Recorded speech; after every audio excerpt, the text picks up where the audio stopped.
News nation पर आपका स्वागत है। आपके साथ मैं हूं राकेश पांडे। सुबह के 10 बजने वाले हैं और सुबह 10 बजे की शुरुआत बड़ी खबर के साथ। बड़ी खबर जम्मू कश्मीर के एक बड़े नेता के बयान को लेकर, जिनके बयान पर देश भर में गुस्सा बढ़ता जा रहा है। फारूक अब्दुल्ला नेता है, जम्मू कश्मीर के बड़े नेता, लेकिन उन्होंने जो बयान दिया, देश में उस बयान को स्वीकार करने वाला कोई नहीं।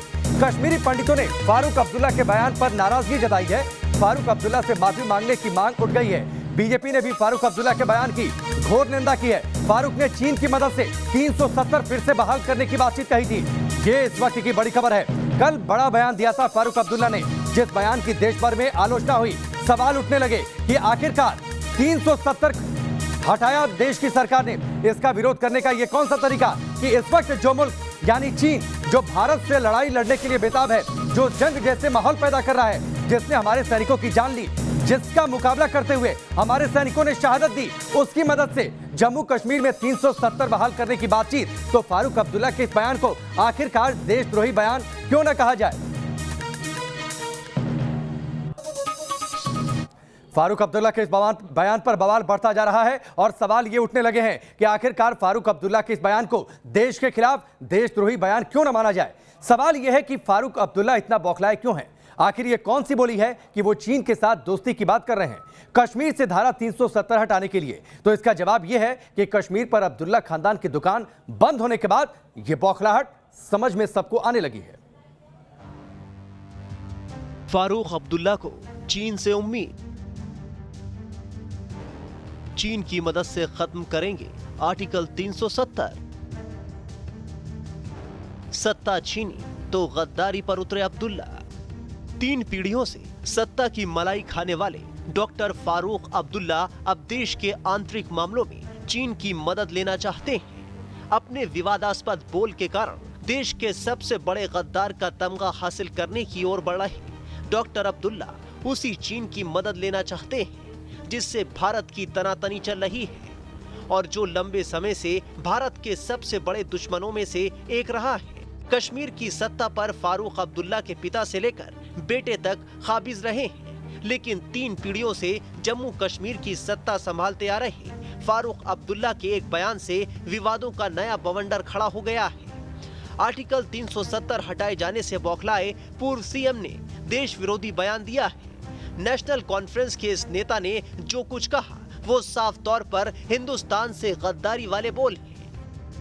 चीन ने कभी भी अनुच्छेद 370 खत्म करने के फैसले का समर्थन नहीं किया है और हमें उम्मीद है कि आर्टिकल 370 को फिर से चीन की ही मदद से बहाल कराया जा सकेगा।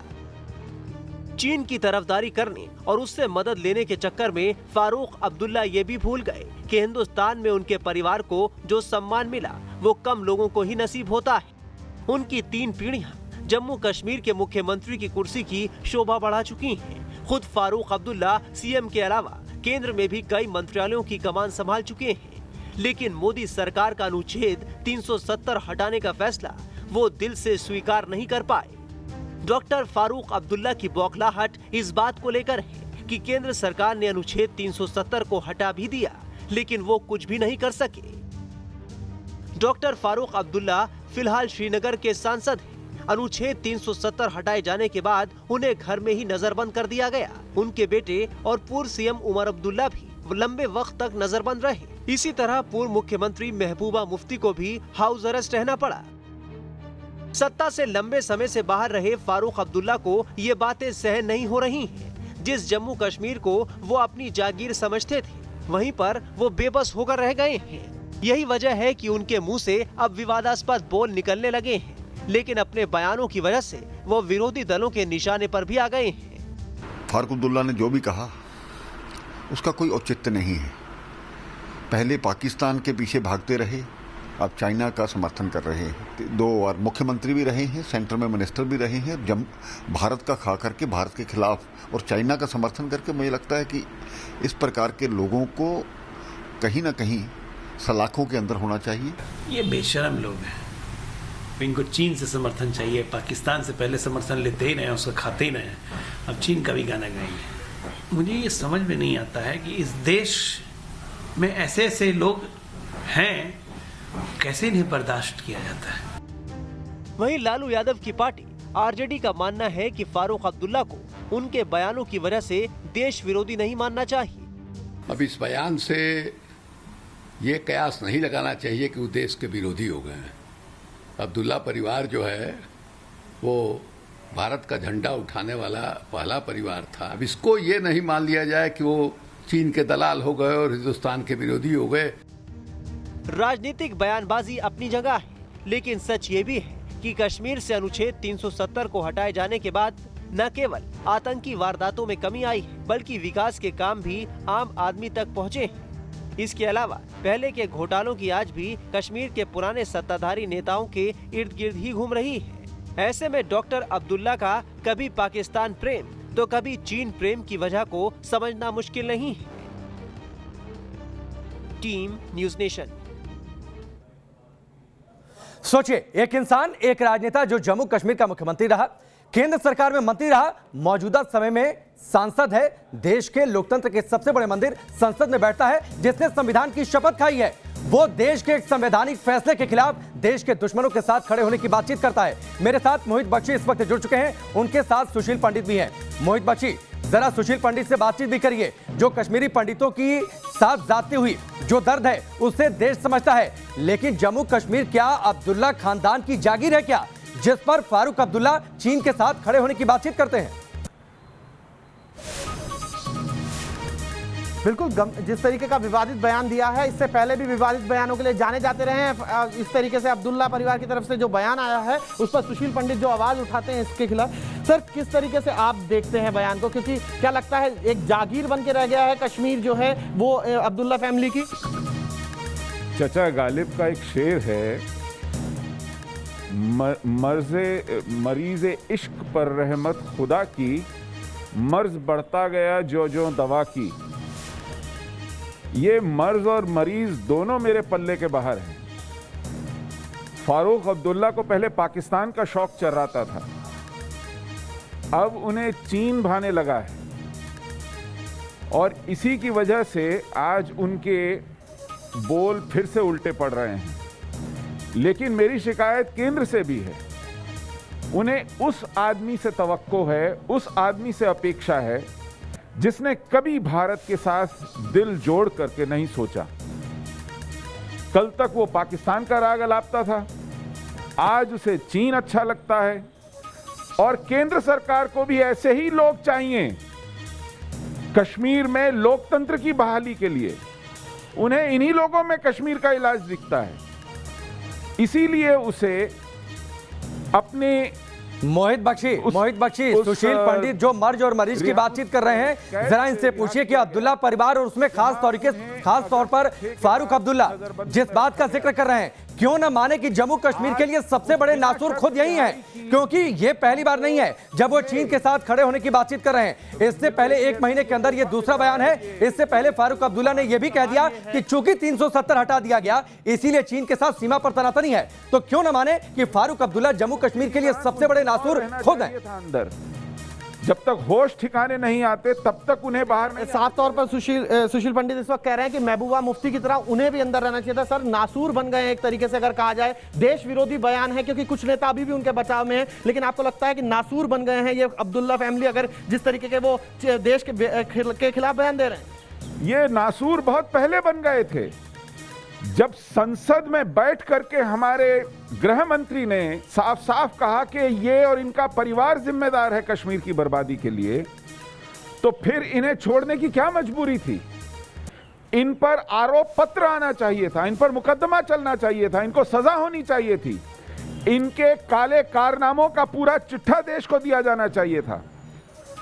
वो ना करके इनके पास अमरजीत सिंह दुल्लत को छुपते छुपाते भेजा गया, इनके साथ गुप्त वार्ताएं हुई, और उन गुप्त वार्ताओं का नतीजा है कि 6 महीने इनकी नजरबंदी बढ़ाए जाने के बावजूद 3 दिन के अंदर अंदर इनको बिना शर्त रिहा कर दिया गया, इनके बेटे को रिहा कर दिया गया। केंद्र सरकार अपनी नीति तो साफ करे कि वो अब्दुल्ला के बारे में करना क्या चाहती है। मोहित, खास तौर पर अब्दुल्ला परिवार ने जो हाल फिलहाल में बयान दिए हैं पाकिस्तान और चीन को लेकर, 370 हटाया गया, देश के दुश्मनों को जवाब दिया गया, अखंड भारत की परिकल्पना को देश की सरकार ने साकार किया। मोहित, अखंड भारत की परिकल्पना को देश की सरकार ने साकार करने का काम किया, लेकिन उसके बावजूद अब्दुल्ला परिवार कहता है पाकिस्तान से बातचीत करनी चाहिए। चीन की वजह से हमारे सैनिक गलवान घाटी में शहीद हुए, लगातार वहां पर तनातनी की स्थिति है, अभी भी वहां पर हालात सुधरने का नाम नहीं ले रहे। आज एक दौर की फिर से बातचीत है। उसके बाद फारूक अब्दुल्ला कहते हैं कि चीन इसलिए तनातनी है चीन के साथ क्योंकि हमने 370 हटा दिया, 370 फिर से लाएंगे, चीन का साथ हमें मिल जाएगा। तो क्यों ना ऐसे नेताओं को नजरबंदी में हमेशा रखा जाना चाहिए। यही बात सुशील पंडित लगातार उठा रहे हैं। सुशील जी, पहले पाकिस्तान के साथ की बात कह रहे थे, अब चीन के साथ की बात कह रहे हैं कि चीन के साथ से 370 हटाएंगे। 370 के लिए लड़ाई लड़ी आप लोगों ने और अब ये कह रहे हैं कि चीन के साथ मिलकर लड़ाएंगे। लगता नहीं कि उनको वही जगह उनकी बनती है जहां वो 370 लागू करने के बाद घर में बंद हो गए थे। बिल्कुल, इनको अभी इनकी नजरबंदी का डोज पूरा हुआ नहीं था कि इनको बिना शर्त रिहा कर दिया गया। अगर इन्हें चीन इतना पसंद है, मेरा केंद्र सरकार से अनुरोध है कि ये चीन को एक्सपोर्ट कर दिए जाएं, ये सिंचियांग जाके रहें।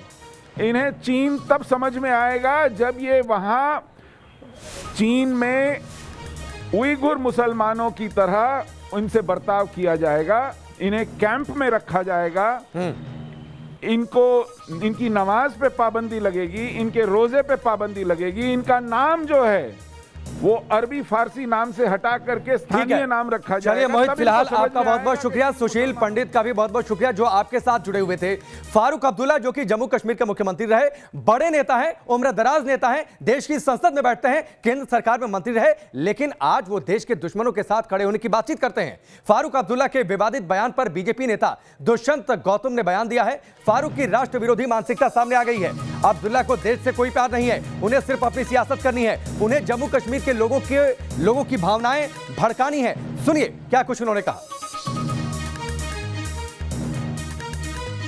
उन मुसलमानों को जो अपने आप को राष्ट्रीय भक्ति का पाठ हमें पढ़ाते हैं कि हम राष्ट्रीय भक्त हैं, मैं उनसे पूछना चाहता हूं कि आप जैसे इस वरिष्ठ नेता अपने आप को कहते हैं मुसलमानों का, और वो ऐसा बयान देंगे कि हम देश के अंदर चाइना का साथ लेंगे, तो आपकी राष्ट्रीय भक्ति कहां पर है? कैसे दिखाई देती है आपकी राष्ट्रीय भक्ति? 370 हटने के कारण आपको कभी चिंता नहीं हुई कि 15 लाख जो वो वाल्मीकि हैं उनकी रोजी रोटी पे लात पड़ रही थी? डॉक्टर इंजीनियर बनने के बाद भी आप सफाई कर्मचारी का काम उनको दे रहे थे। आपको नहीं मालूम कितने ब्राह्मण वहाँ से पलायन करके गए, आपको नहीं मालूम कितने स्कूल वहाँ पर चलाए गए। आज वहाँ का जम्मू कश्मीर का जो मुस्लिम है वो भी मुख्य धारा में नहीं जुड़ पा रहा। आज 370 हटने के बाद में जो जम्मू कश्मीर में और लद्दाख के अंदर विकास की प्रक्रिया चालू हुई है, मुझे लगता है कि आपको राष्ट्र से प्यार नहीं है, देश से प्यार नहीं है। आपकी राष्ट्रीय विरोधी मानसिकता वो साफ साफ दिखाई दे रही है। और देश के समस्त मुस्लिम बुद्धिजीवियों से मैं कहना चाहता हूं, आकलन कीजिए, इसका भी आकलन कीजिए और अपना भी आकलन कीजिए।